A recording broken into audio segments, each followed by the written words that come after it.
अध्याय ऐकणाऱ्यांसाठी महत्त्वाची सूचना आहे. कृपया अध्याय ऐकताना तो अपूर्ण असताना मध्येच बंद करून अध्यायाचा अपमान करू नये. अध्याय संपूर्ण ऐकावा.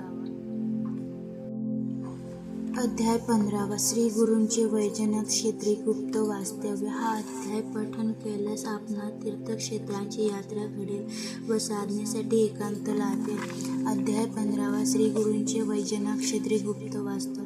श्री गणेशाय नमः. सिद्ध म्हणाले, नामधारक, तुम्ही खूपच चांगला प्रश्न विचारला आहे. आता मी काय सांगतो ते लक्षपूर्वक ऐका.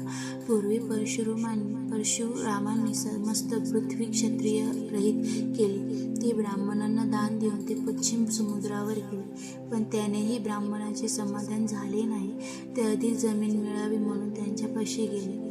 त्यांचा लोभ पाहून ते कंटाळले आणि त्यांचा त्रास टाळण्यासाठी सागरात असलेल्या एका बेटावर जाऊन राहिले. साधूंचे महात्म्य वाढले की साधू, असाधू, धूर्त, वंशे, नवशे, गौशे असे असंख्य लोक त्यांच्या दर्शनासाठी गर्दी करतात. त्या प्रत्येकाचे काही ना काही घराणे असतात.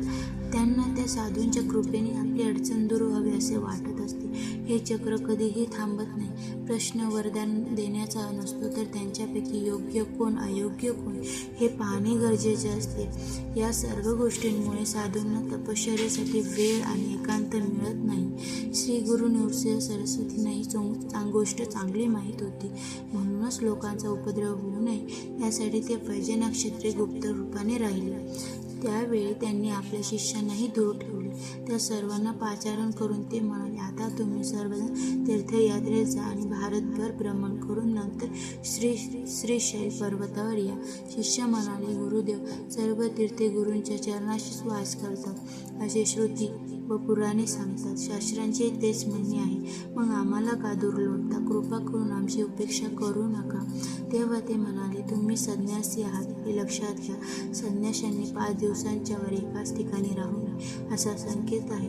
त्या नियमांचे पालन केलेच पाहिजे. म्हणून तीर्थयात्रा करावी, चंचल मनास आवरून ते स्थिर करावे आणि त्यानंतरच एका जागी वास्तव्य करावे. लोकोपकारासाठी अनुभव हवा, धर्माचे ज्ञानही आवश्यक आहे. म्हणूनच मी तुम्हाला तीर्थयात्रेसाठी पाठवत आहे. तुम्ही पुढे यात्रा पूर्ण करून तुम्ही बहुधान्य संवत्सरात श्रीशैल क्षेत्री जा. तिथे आमची भेट होईल. शिष्य म्हणाले, गुरुदेव, तुमची आज्ञा आम्हाला प्रमाण आहे. तर तुम्ही कोणकोणत्या तीर्थस्थानी जाऊन याविषयी मार्गदर्शन करा. श्री गुरूंनी त्या शिष्यांना प्रथम काशी क्षेत्री जाण्यास सांगितले. तिथून गंगा, यमुना, सरस्वती, करुणा, कुशावर्ती, कृष्णा, वेणी, द्विवस्ता, शरावती, मरुद्वृद्धा, आस्किनी, मधुमती, सूरनदी, चंद्रभागा, रेवती, शरयू, गौतमी, वेदिका, कौशिका, मंदाकिनी, सहस्रवक्त्रा, पूर्णा, बहुधा, वरुणा, वैराचनी, सन्निहिता, नर्मदा, गोदावरी, तुंगभद्रा, भीमा, अमृजा, पाताळगंगा, कावेरी, ताम्रपर्णी, कृतमाला, पंचगंगा, मलयप्रभा, श्वेतशृंगी या नद्यांच्या तटात यात्रा कराव्यात, म्हणजे अनेक तीर्थाचे दर्शन घेता येईल असे सांगितले. नदीमध्ये स्नान करावे, आजूबाजूची गावे आणि परिसर पाहावा. प्रत्येक ठिकाणी कृच्छ्र व्रत, एक प्रकारचे प्रायश्चित करावे आणि मग त्रिवेणी संगमावर स्नान व तप करावे असे सांगितले. मग त्यांनी दिवसा नद्यांचे पाणी मलिन असते, कोणत्या काळात नदीमध्ये स्नान करू नये, नदी स्नानासाठी योग्य आहे की नाही हे कोणत्या लक्षणाने ओळखावे तेही सांगितले.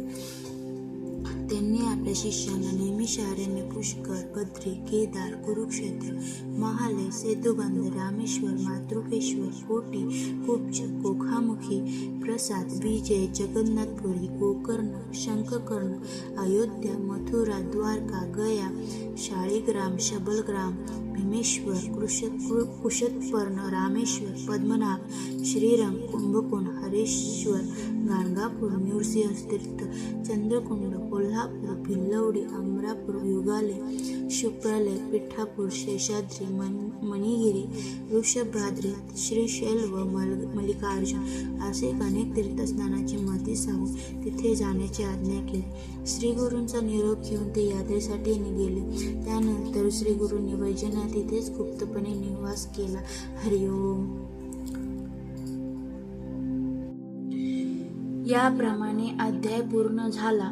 तरी आपणास हा व्हिडिओ आवडल्यास यास आपण लाईक व शेअर करा, चॅनलला सबस्क्राईब करा आणि कमेंट बॉक्समध्ये अवधूत चिंतन श्री गुरुदेव दत्त महाराज की जय असे लिहा.